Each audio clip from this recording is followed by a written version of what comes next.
I'm not centered. All right. Hey everyone, hi, welcome back to my channel. I'm Shelly, and today I am going to be doing a review of Sarah J. Maas's A Court of Thorn and Roses. Now, if you are new to my channel, I'll give you some context as to what kind of reader I am, and why I picked this up, and some thoughts and surprises about the book. And if you are new to my channel, then hello. Well, I mean, for everyone, that's the overview. That's the overview you're gonna get. Though I know a lot of you already know about my reading taste and you know, and so yeah, if you know, you know. But if you don't know, you will know. If you're new to my channel, I'm Shelly. I love books and reading. I'm gonna set this down. I really love books and reading, and I'm willing to try most books. Most books I'm willing to give it a shot. If you're new, I would encourage you to subscribe. Stick around. It's really fun over here.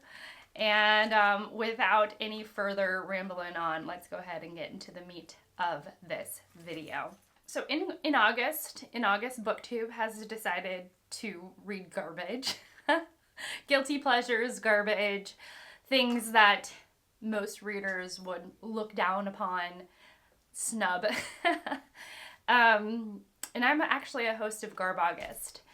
And I enjoy hosting. This is my second year hosting the event. I enjoy hosting it because it helps me, it helps the snooty side of myself come down to earth a little bit.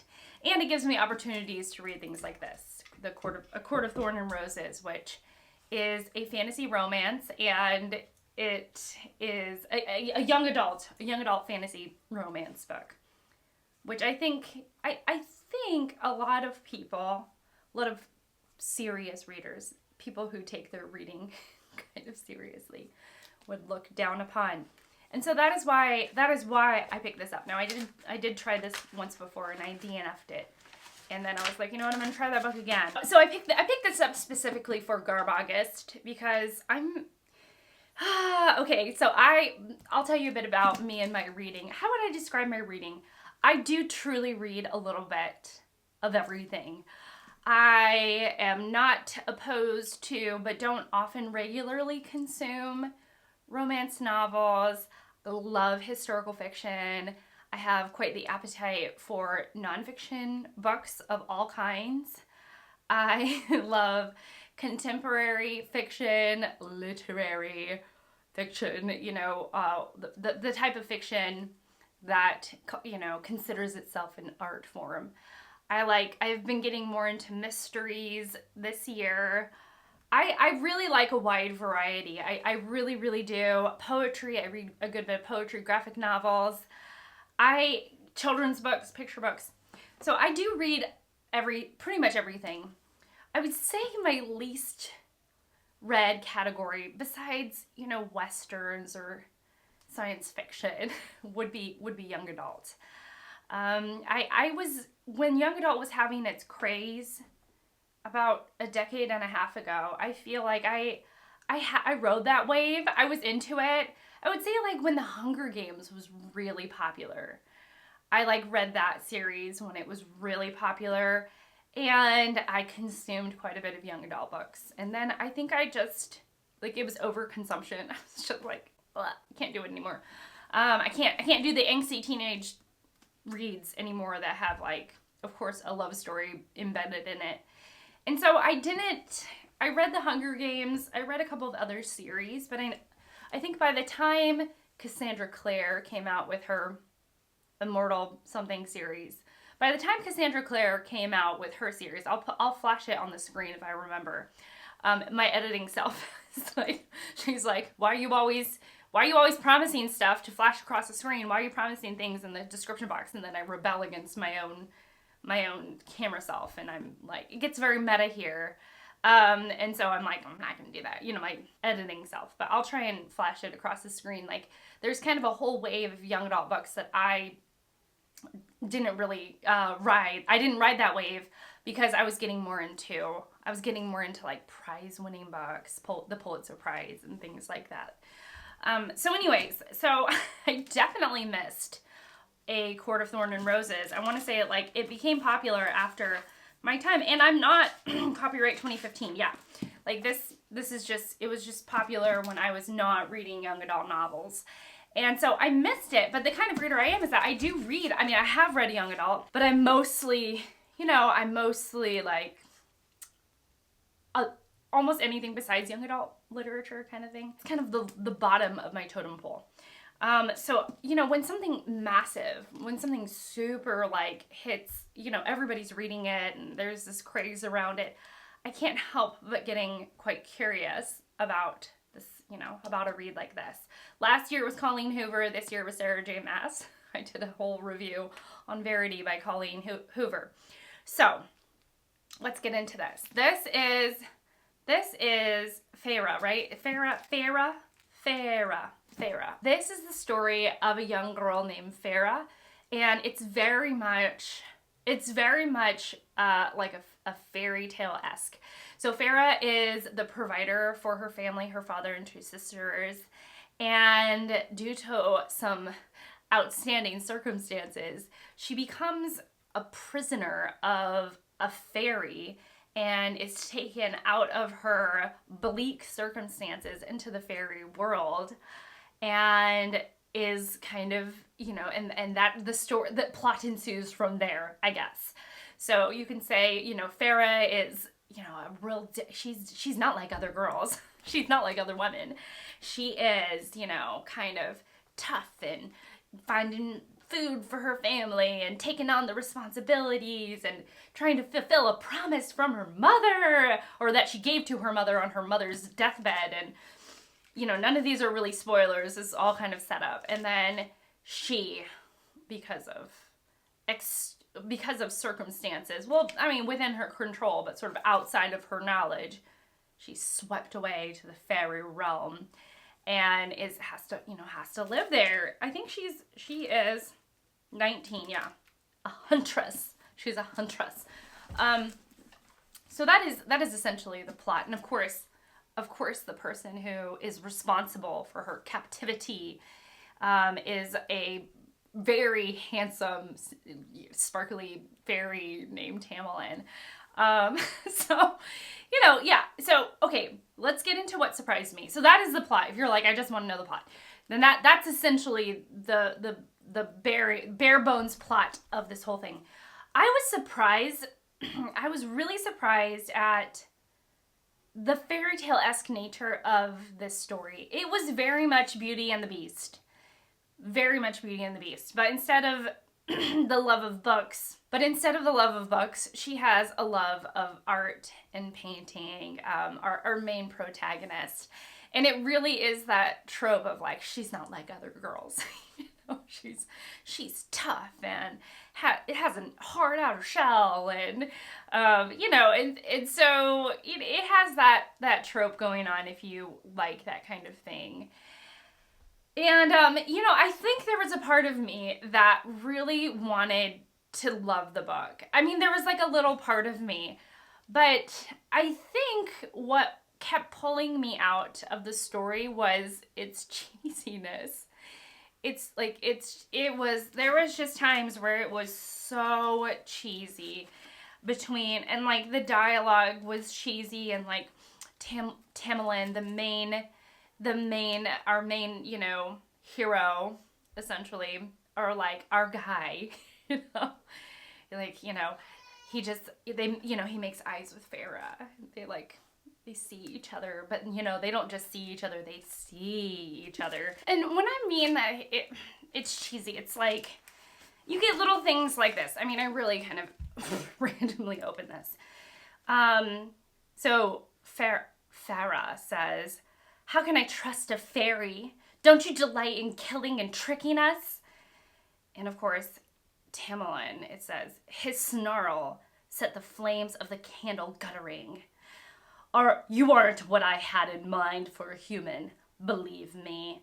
And then, Farah continues, and we're inside her head, and she said, I could almost feel the deep wound in my chest as it ripped open, and all those awful silent words came pouring out. And then she has these, bad thoughts about herself. So it's just, and the dialogue is, you just, on the next page, it's like, this is Farah talking, you have your secrets, and I have mine, I said carefully. I couldn't tell whether he would try to convince me otherwise if I told him the truth.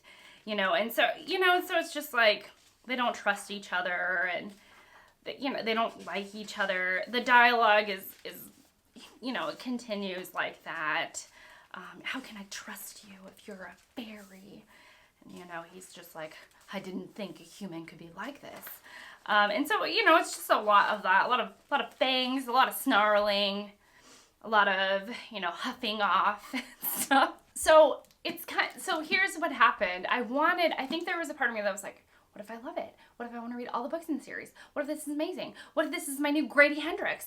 What if this is my best friend's exorcism?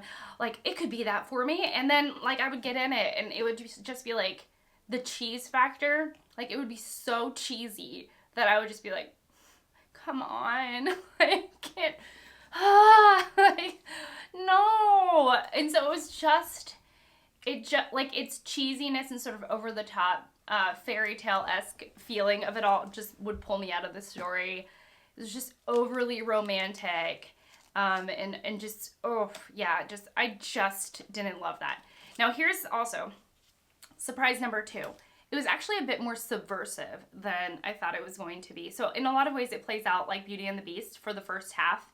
And if you really don't want spoilers for the second half, not that they're that spoilery, but minor spoilers, then please skip ahead, or click away. But so at some point, Farah has to complete certain obstacles set before her in order to have a good outcome, I'll say. That's really minor spoilery. So she's gotta fight something, and gotta figure a puzzle out. And, usually it's, if you think about classic superhero stories, usually that's the male protagonist, the hero, the male hero that would do that would have to, complete this set of tasks in order to save his gal. And it swapped the roles. And so I thought that was kind of interesting. And so in a lot of ways, this was a lot more subversive than I thought it was going to be. And it exhibited a more powerful, female character than I ever would have thought. And so I thought that was really interesting. And the subversiveness of the book was really interesting. And I actually would say that there were times more near the second half of the book that I would start to get more into the story, and I would sort of forget what I was reading, and I would be more engaged in what was going on. But inevitably there would always be something super cheesy that would happen, and I'm just I don't know. I just couldn't get behind it.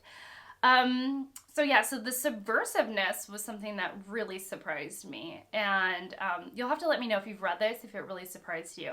I would say my third surprise, and I really did want it to work. I really did, and I was really surprised at how much I just couldn't get into it. Now, if you compare A Court of Thorns and Roses to Thorns and Roses, I think I've been saying it wrong this whole time. If you compare A Court of Thorns and Roses to something like Emily Henry's Book Lovers, that it's a contemporary romance, and I think that it just worked better. I don't know, even though you could see the plot from a mile away, this had some twists and turns in it that I wasn't really expecting. But since I had sort of an emotional wall up against it, I wasn't buying into the story, right? So a twist would happen, and I would just be like, okay, all right, fine. And that's kind of how it came about. I wasn't in it. I wasn't believing it. I wasn't gobbling it up. I wasn't in the story. And so between that and Emily Henry's Book Lovers, right? So something similar, but it's a contemporary romance.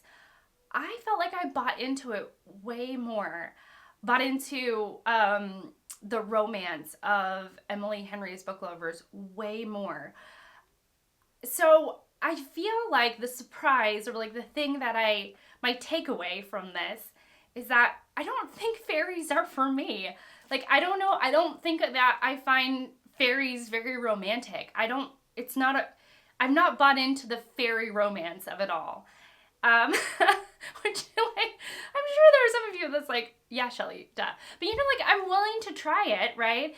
Like, whereas even like, so Philippa Gregory's The Other Boleyn Girl, like, that's a very romantic book. And there were times where I was like, that man inside the book, like, that gentleman is charming the socks off of me.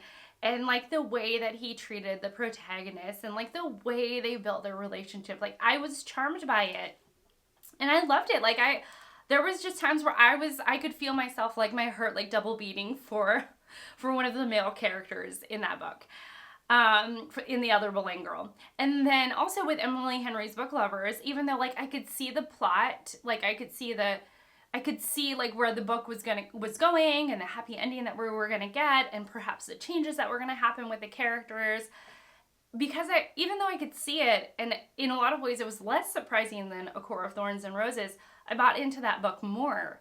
I found the male lead like charming and, disgruntled. And even though I wasn't even like the main character in that story, she's like a workaholic and always putting others before herself. Like, even though like her problems weren't aligned with the things that I think are my issues, like, I believe their love story, and I was ready. I was like buying into it, and I felt for it.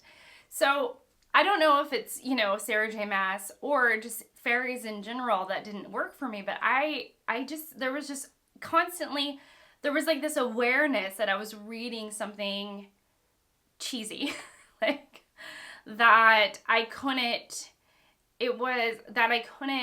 I didn't ever have a moment where I was really swept away. Even though there were some times near the end, or like near the second half of the book, where I was like, oh, that's interesting. There was always like this separation between myself and the book, The Court of Thorns and Roses, and the other sort of romantic books that I had mentioned. There were times where a lot of reading those books, the Book Lovers and The Other Boleyn Girl, where I was swept away. And so it's not that I can't be swept away by a romantic novel. And it's not that I didn't try, but more often than not, something like the words coming out of the protagonist's mouth, I would just laugh at. In that, like, oh my gosh, that's so cheesy. And, that's just not the vibe that I'm all about. So I will say, unfortunately, well, I guess fortunately, it fits in perfectly with Garbagus. Like, I picked up something that I never thought I would pick up, or that I considered, like I was above or something. I've humbled myself to A Court of Thorns and Roses, and then ultimately just coming out with the same conclusion that, like, it didn't really work for me. And then I got to understand what the hype was all about and all of that. But yeah, it was just like, okay, all right, I guess you guys don't like each other, But, if anything, it gave me a good laugh. It gave me something to chew over, what kind of reader I am, where my limits are when it comes to what I find romantic, and just a fun read, but mostly because I sort of, I stayed a snob. I stayed kind of like distant from the read. So that's it. I can't believe I rambled that long about A Court of Thorns and Roses. I hope that you enjoyed this kind of random, rambly, chill, inarticulate review of the book. Yeah. And, just let me know your thoughts down below. I'd love to hear it. And, yeah. I'll see you all in my next one. Bye.